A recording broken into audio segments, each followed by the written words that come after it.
Hello everyone, myself Rajat Singh. Welcome to Engineers Adda guys. I hope you all are good. Guys, इस video में हम बात करने वाले हैं उन पॉइंट्स की जो किसी भी गवर्नमेंट इंजीनियरिंग एग्जामिनेशन के लिए इसेंशियल होते हैं, जरूरी होते हैं। अगर हमें इन पॉइंट्स को ध्यान में रख के प्रिपरेशन करा तो डेफिनेटली हम उस एग्जाम को क्रैक कर सकते हैं आसानी से। तो गाइज वन बाय वन करके बात करेंगे एक एक पॉइंट की, और सारे के सारे पॉइंट रेलेवेंट हैं। जितने भी बच्चे जो कॉलेज गोइंग हैं, जो फाइनल ईयर में है, थर्ड ईयर में है, सेकेंड ईयर में है, वो अपनी प्रिपरेशन जो है उस टाइम से ही स्टार्ट कर सकते हैं ताकि आपको बाद में जाके बहुत सारी दिक्कतें ना हो। डेफिनेटली ये वीडियो उन सभी एस्पिरेंट्स के लिए मैं बना रहा हूँ जो बिगिनर्स हैं, जो स्टार्ट करना चाहते हैं, किसी भी एग्जामिनेशन को क्रैक करना है। अगर government examination like SSC, JE, RRB, JE, AE के एग्जामिनेशन जो हो रहे हैं, अदर अदर स्टेट के एग्जामिनेशन है, स्टेट जेई के एग्जामिनेशन है, ईएससी के एग्जामिनेशन है, गेट के एग्जामिनेशन है, इन सभी एग्जामिनेशन में अच्छी रैंक कैसे लाई जाए, उनके लिए किन किन पॉइंट का हमें ख्याल रखना चाहिए। देखो, रैंडमनेस जब तक आपके अंदर रहेगी तब तक आप डिफरेंट डिफरेंट चीज़ों को डिफरेंट डिफरेंट डायरेक्शन में पढ़ते जाओगे और टाइम किल होगा। कम समय में मैक्सिमम यूटिलाइजेशन करना है अगर आपको समय का, तो इन बातों का आपको ध्यान रखना पड़ेगा। स्टार्ट करते हैं वन बाय वन। सबसे पहला फर्स्ट पॉइंट है stick to the syllabus. Stick to the syllabus, इसका मतलब क्या है? जिस भी एग्जामिनेशन के लिए अगर आप पढ़ाई करें, सपोज करो, लेट अस सपोज कि आप एसएससी जेई के एग्जामिनेशन के लिए या गेट के एग्जामिनेशन के लिए प्रिपरेशन कर रहे हो। सपोज गेट का एग्जामिनेशन है और आपको सिविल ब्रांच है आपकी, या फिर मैकेनिकल इलेक्ट्रिकल, अपने ब्रांच का सिलेबस डाउनलोड करिए। सिलेबस का पैटर्न समझिए सबसे पहले। वेटेज, टेक्निकल के एग्जामिनेशन का वेटेज, टेक्निकल के नंबर ऑफ क्वेश्चंस, कितने क्वेश्चंस ऐसे हैं जो 2 नंबर के आते हैं, कितने क्वेश्चंस ऐसे हैं जो 1 नंबर के आते हैं, और सब्जेक्ट जो सिलेबस में मेंशन है उस सब्जेक्ट को देखिए। एक बार नहीं, बार बार देखो। प्रिपरेशन अगर आप आज से सोच रहे हो, प्रिपरेशन 3 दिन बाद स्टार्ट करो, लेकिन जब तक आपको सिलेबस पूरा का पूरा अच्छी तरीके से मेमोराइज ना हो जाए, दिमाग में सेट ना हो जाए, फिक्स ना हो जाए, तब तक आप स्टार्ट मत करो पढ़ना किसी भी सब्जेक्ट को। राइट? सब्जेक्ट को पढ़ना कब स्टार्ट करना है वो मैं अभी आपको बताऊंगा। सबसे पहला मोस्ट इंपॉर्टेंट है कि सिलेबस को आपको जानना है, क्योंकि जितने भी स्टैंडर्ड एग्जामिनेशन है वहाँ पे सिलेबस जो होगा, वो एग्जामिनेशन जो होंगे वो सिलेबस ओरिएंटेड ही होंगे। राइट? जो जेई वगैरह के एग्जामिनेशन कुछ आप बोलते हो कि रैंडम क्वेश्चंस आ जा रहे हैं, डेफिनेटली आजकल प्राइवेट एजेंसी जो है वो आपके पेपर सेट कर रही हैं, वहाँ पे रैंडमनेस ज़्यादा आ गई है और रैंडम क्वेश्चंस आते हैं। उसके लिए भी क्या सॉल्यूशन है वो तो बात की बात है। अभी बात कर रहे हैं बिगिनर्स के लिए जो स्टार्ट कर रहे हैं, किस तरीके से उनको टैकल करेंगे, वो सारी की सारी बेसिक चीज़ों को क्लियर करेंगे। तो सबसे पहला पॉइंट था stick to the syllabus. Syllabus हमें अच्छे से कवर करना है। Right? Second point, second most point, important point है ये भी, start studying with the subject which you find easy. उस सब्जेक्ट से शुरुआत करें जिसको आप आसान समझते हो। साधारण भाषा में अगर मैं कहूँ कि जो सब्जेक्ट आपको खूब पढ़ने में मज़ा आता है, अच्छा लगता है, ईज़ी लगता है कि इसमें तो मैं अच्छा स्कोर कर ही लूँगा, चाहे वो सर्वेइंग हो सकता है, चाहे वो बिल्डिंग मटेरियल हो सकता है, एस्टिमेशन एंड कॉस्टिंग हो सकता है, एनवायरनमेंट हो सकता है, इलेक्ट्रिकल ब्रांच है तो बेसिक इलेक्ट्रिकल हो सकता है, कुछ भी हो सकता है, सोम हो सकता है, सिविल या मैकेनिकल है तो एफएम हो सकता है। जो सब्जेक्ट आपको सबसे आसान लगे, और डेफ़िनेटली आप कॉलेज में होगे, तो कॉलेज में पढ़ते होगे, कॉलेज में भी आपको पता चलता होगा कि ये सब्जेक्ट ईज़ी है, ये सब्जेक्ट टफ़ है, उस हिसाब से आप स्कोर करते होगे, किसी में ज़्यादा, किसी में कम। नो डाउट कॉलेज की पढ़ाई थोड़ी-सी अलग होती है, लेकिन आपको इतना ज़रूर पता चल जाता होगा कि ये सब्जेक्ट ईज़ी है, ये सब्जेक्ट टफ़ है। और स्पेशली उन्हीं सब बच्चों की बात कर रहा हूँ जो बच्चे प्रिपरेशन स्टार्ट कर रहे हैं, बिल्कुल। राइट? इससे होगा क्या फ़ायदा? इससे फ़ायदा ये होगा कि जो आसान सब्जेक्ट है, जैसे-जैसे वो कवर होंगे, आपका कॉन्फिडेंस धीरे-धीरे बिल्ट अप होगा।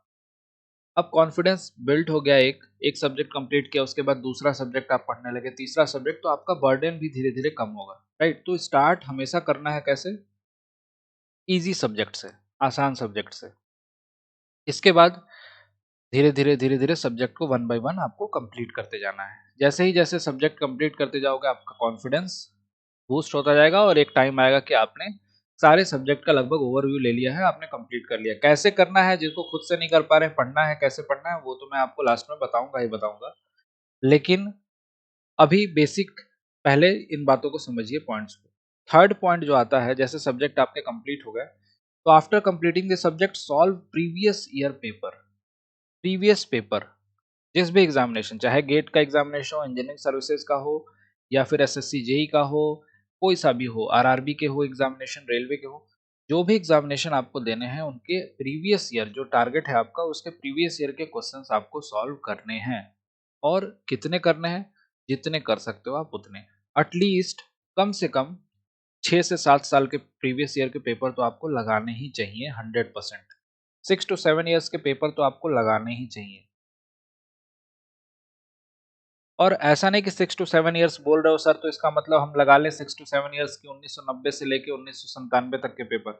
रीसेंट ईयर्स के, जो भी रीसेंट ईयर्स है, जो अभी अपकमिंग जो एग्जामिनेशन होने वाला है उसके जस्ट पहले जो एग्जामिनेशन हुए हैं उनके, जैसे अभी गेट का एग्जामिनेशन होने वाला है 2022 का, उससे पहले कि जितने भी ईयर्स के एग्जामिनेशन है लगभग 10 सालों के पेपर, 7 सालों के पेपर, 8 सालों के पेपर आप सॉल्व कर लीजिए। जो कि आपको ये बताएगा कि उस एग्जामिनेशन में जाने के बाद आप उस एग्जामिनेशन के लायक हो कि नहीं, उस एग्जामिनेशन के क्वेश्चंस को सॉल्व कर पा रहे हो कि नहीं। और सबसे अच्छा तरीका है गाइस, कुछ लोग कहते हैं ना कि सर प्रीवियस ईयर के अलावा क्या करें। अगर आप कायदे से पढ़ते हो सब्जेक्ट, कायदे से सारे सब्जेक्ट पढ़े हैं और प्रीवियस ईयर खुद से सॉल्व कर रहे हो, हर क्वेश्चंस छाप नहीं रहे हो, देख नहीं रहे हो, बार बार आपसे हो रहा है, तो डेफिनेटली आपको कुछ एक्स्ट्रा करने की जरूरत ही नहीं है।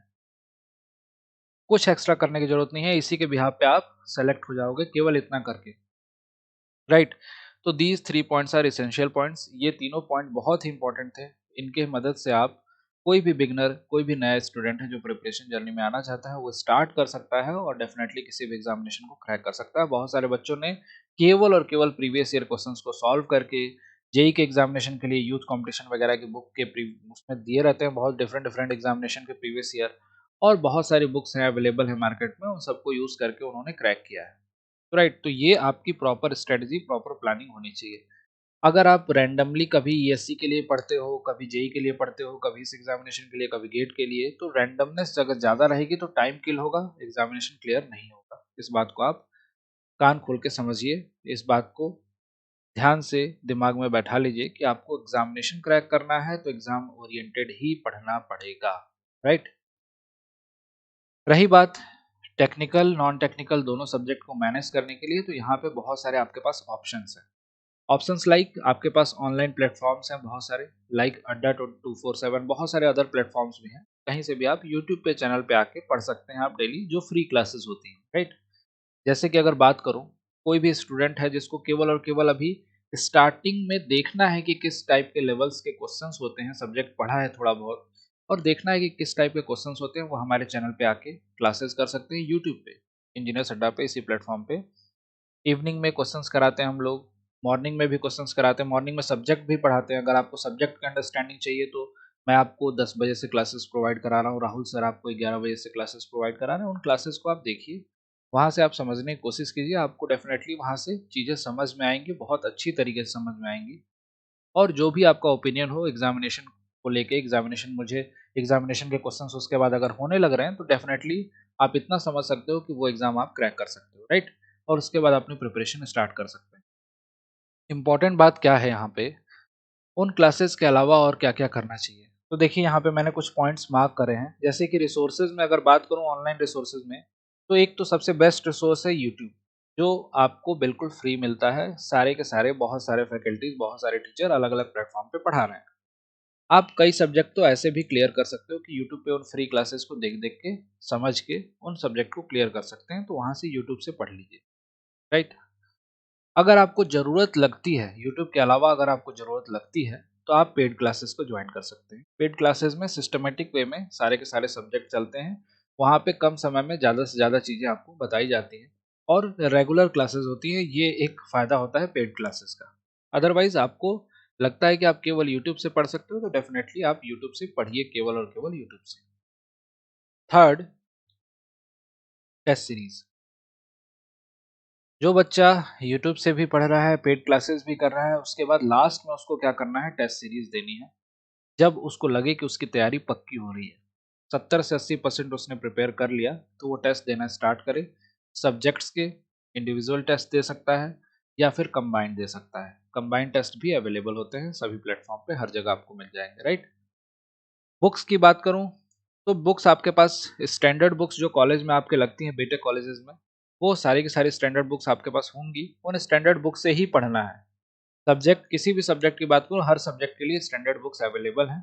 आपको अगर बुक प्रेफर करनी है, कोई भी बुक अगर किसी सब्जेक्ट के लिए, तो स्टैंडर्ड बुक ही प्रेफर करनी है। स्टैंडर्ड बुक्स अगर आप बोलोगे तो स्टैंडर्ड बुक्स का मैं नाम भी बता दूंगा हर सब्जेक्ट के लिए। सिविल ब्रांच को मैं पढ़ाता हूँ, तो सिविल को जितने भी सिविल के एस्पिरेंट्स हैं, अगर वो बोलेंगे कि बुक्स सिविल के लिए जो स्टैंडर्ड बुक्स होती हैं, हालांकि आप लोग बीटेक में पढ़े होंगे, बहुत सारे बुक्स हैं, जैसे कि हाईवे की बात करूँ जस्ट एंड खन्ना है, बिल्डिंग मटेरियल की बीसी पूनमिया है, स्ट्रक्चरल के लिए ऐसे ही बहुत रामामूर्थम वगैरह है, बहुत सारी बुक्स हैं ऐसी जो आपने कॉलेज में पढ़ी होंगी। तो उन बुक्स के पर्टिकुलर अगर वीडियो की बात करूं गाइज, तो उस पे आप डेफिनेटली उसको कवर कर सकते हो वहां से, वन बाय वन करके, एक एक करके। आई थिंक स्क्रीन एक सेकंड रुक जाइए, शेयर कर देता हूँ। तो बुक्स पे आप बोलोगे तो मैं बुक्स की वीडियो, लेकिन बुक्स बहुत ज़्यादा नेसेसरी नहीं होता उन सभी एस्पिरेंट्स के लिए जो रेगुलर क्लासेस में अटेंड कर रहे हैं, रेगुलर पेड बैचेस वगैरह ले रहे हैं, उनको ज़रूरत नहीं है। जो खुद से पढ़ रहे हैं, सेल्फ स्टडी कर रहे हैं, उनको बुक्स वगैरह की ज़रूरत पड़ती है, तो डेफिनेटली आप वहाँ से बुक से पढ़ सकते हैं। ठीक है। अब इन सब के अलावा जैसे पूछेंगे कि बहुत सारे बच्चे कि सर अगर यूट्यूब की क्लास हम ले रहे हैं रेगुलर बेसिस पे, अगर मुझे पेड क्लासेस वगैरह ज्वाइन करनी है, तो डेफिनेटली मैं आपको ज़रूर बताऊंगा इस वीडियो में कि किस तरीके से आप ज्वाइन करके क्लासेस को ले सकते हैं। यहाँ तक सभी को क्लियर होंगे सारे पॉइंट्स। 3 पॉइंट आपको ध्यान रखने हैं। फ्री क्लासेस पहले देखिए, आपको लगे कि आपको पढ़ना है और आपको लगे कि ज्वाइन करना चाहिए, तो डेफिनेटली ज्वाइन कर सकते हैं। टाइमिंग मैं यहाँ पे आपको बता दे रहा हूँ। मॉर्निंग की टाइमिंग जो यूट्यूब की टाइमिंग है वो 10 AM है, जिसमें मैं सर्वेइंग पढ़ा रहा हूँ, और जितनी भी क्लासेस हुई उसकी प्लेलिस्ट क्रिएटेड है। सर्वेइंग पढ़ा रहा हूँ यहाँ पे, सर्वे 11 AM पे। सब्जेक्ट की बात कर रहा हूँ, यहाँ पूरा सब्जेक्ट चल रहा है, क्वेश्चन प्रैक्टिस नहीं, केवल सब्जेक्ट। यहाँ पे हाइड्रोलिक्स और एफएम, एफएम और हाइड्रोलिक्स यहाँ पे राहुल सर आपको पढ़ा रहे हैं। ठीक है। तो इन क्लासेस को आप देख सकते हो मॉर्निंग में। शाम को क्वेश्चंस की प्रैक्टिस भी होती है 5 बजे मैकेनिकल वाले बच्चों के लिए, और 6 बजे सिविल वाले बच्चों के लिए। राइट। तो और इलेक्ट्रिकल की क्लासेस भी यूट्यूब पे चलती हैं 9 बजे, 9 PM। और इंग्लिश की क्लास भी अभी स्टार्ट की गई है, जो नॉन टेक्निकल बच्चे जो पढ़ना चाहते हैं, मैम आपको 11 PM आपको इंग्लिश की क्लास मिल रही है। तो ये सारी की सारी क्लासेस तो फ्री क्लासेस हैं जो यूट्यूब पे प्रोवाइड कराई जा रही हैं। इसके अलावा इस इंजीनियर्स अड्डा चैनल पे इसके अलावा जो पेड क्लासेस चलती हैं सिस्टमेटिक वे में, उनके बारे में मैं ज़रूर बताना चाहूँगा। बुक्स में आपको बता दिया, बुक्स के आपको स्टैंडर्ड बुक्स जो होती हैं उनके नाम मैं आपको अलग से एक वीडियो में बता दूंगा। ये जितने भी सिविल इंजीनियरिंग एस्पिरेंट्स हैं, डिस्क्रिप्शन में गाइज लिंक होगा सिविल इंजीनियरिंग का महापैक का। आप किसी भी जेई एई एग्जामिनेशन की प्रिपरेशन अगर करते हो, जेई या एई एग्जामिनेशन की, वो पूरे के पूरे एग्जामिनेशन इस पर्टिकुलर बैच में कवर होते हैं। इसमें हर बैच की एक्सेस, एक्चुअली क्या है, ये एक कलेक्शन ऑफ बैच है जिसमें बहुत सारे बैचेस एक साथ आप एक्सेस कर सकते हो सिविल इंजीनियरिंग महापैक में। चाहे एसएससी जेई की बात करूं, डी ट्रिपल एस बी की बात करूं, डीएमआरसी की बात करूं, टेक्निकल नॉन टेक्निकल सारी क्लासेस जो पहले क्लासेस हो चुकी हैं, इनफैक्ट पिछले 5 सालों में जितनी भी क्लासेस हुई होंगी, वो सारी क्लासेस की एक्सेस आपको मिल जाती है इसमें। तो आप इन क्लासेस को बाय कर सकते हो। डिस्क्रिप्शन में लिंक है एप्लीकेशन अड्डा 24/7 का, वहाँ से भी जाकर बाय कर सकते हैं। और बड़ा ही सिंपल सा प्रोसेस है, फाइनेस्ट ईजीएस्ट मेथड है कि आप लिंक पे क्लिक करिए, वहाँ पे जाके पेमेंट का ऑप्शन आएगा। पेमेंट करने से पहले लेकिन आपको एक चीज़ ध्यान रखनी है, यहाँ पे Y293 ये कूपन कोड यूज़ कर लेना। अदरवाइज कोर्स की प्राइजेस बहुत ज़्यादा है गाइज, डेफिनेटली बहुत ज़्यादा है। 15,000 12,000 के कोर्सेज हैं जो कि जनरली कॉलेज वाले स्टूडेंट अफोर्ड नहीं कर सकते हैं। उन्हीं के लिए डिस्काउंट कूपन है, इस कूपन कोड को यूज़ करेंगे, इनकी प्राइजेस जो हैं लगभग 2900 2500 2600 इस तरीके से हो जाएंगी। और ये 6 महीने वाला कोर्स 2900 का, और 12 महीने वाला कोर्स 3500 का। तो जो भी स्टूडेंट परचेज करें, मैं तो रिकमेंड करूंगा या तो 12 मंथ का परचेज करें या फिर 24 मंथ का। और इस कूपन कोड को लगाएंगे तो आपको पता चल जाएगा कि कम से कम कितनी प्राइस में ये मिल सकता है। इससे आपको मैक्सिमम डिस्काउंट मिलता है इस कूपन कोड से। राइट। तो जो भी स्टूडेंट परचेज करना चाहते हैं, यहाँ से कूपन कोड अप्लाई करके परचेज कर सकते हैं। बुक्स भी अवेलेबल है जो डिलीवर हो जाएगी आपके एड्रेस पे, सिविल इंजीनियरिंग की, इसी तरीके से बाकी ब्रांचेस की भी। यहाँ भी सेम आप Y293 कूपन कोड यूज़ कर सकते हैं, और Y293S का भी यूज़ कर सकते हैं। यहाँ से आपको एडिशनल डिस्काउंट मिल जाता है बुक्स वगैरह पे, टेस्ट सीरीज वगैरह पे। तो इस कूपन कोड को याद रखना, जिसको भी परचेस करना होगा इस कूपन कोड का यूज करके इस कोर्स को परचेस करिए। अगर ब्रांच आपकी सिविल है तो सिविल इंजीनियरिंग का महापैक, मैकेनिकल है तो मैकेनिकल इंजीनियरिंग का महापैक भी होगा, इलेक्ट्रिकल है तो इलेक्ट्रिकल एंड इलेक्ट्रॉनिक्स का महापैक भी है। आप अपनी रिस्पेक्टिव ब्रांच के अकॉर्डिंग पर्टिकुलर बैचेस को ज्वाइन करके अपनी क्लासेस को ले सकते हैं। कोई भी डाउट हो डेफिनेटली आप कमेंट सेक्शन में ड्रॉप करिए अपने डाउट्स को, उसको क्लियर किया जाएगा। और जो मैंने बातें बताई आपको उन बातों पे फोकस करना है। पॉइंट 1 से लेके पॉइंट 3 तक जो बताया, जो जो पॉइंट उस पे आप फोकस करिए, स्ट्रिक्ट रहिए और 1 बाय 1 करके अपने सब्जेक्ट को कंप्लीट करना स्टार्ट करें। Thank you so much guys, मिलते हैं आपसे नेक्स्ट वीडियो में। Bye bye, take care.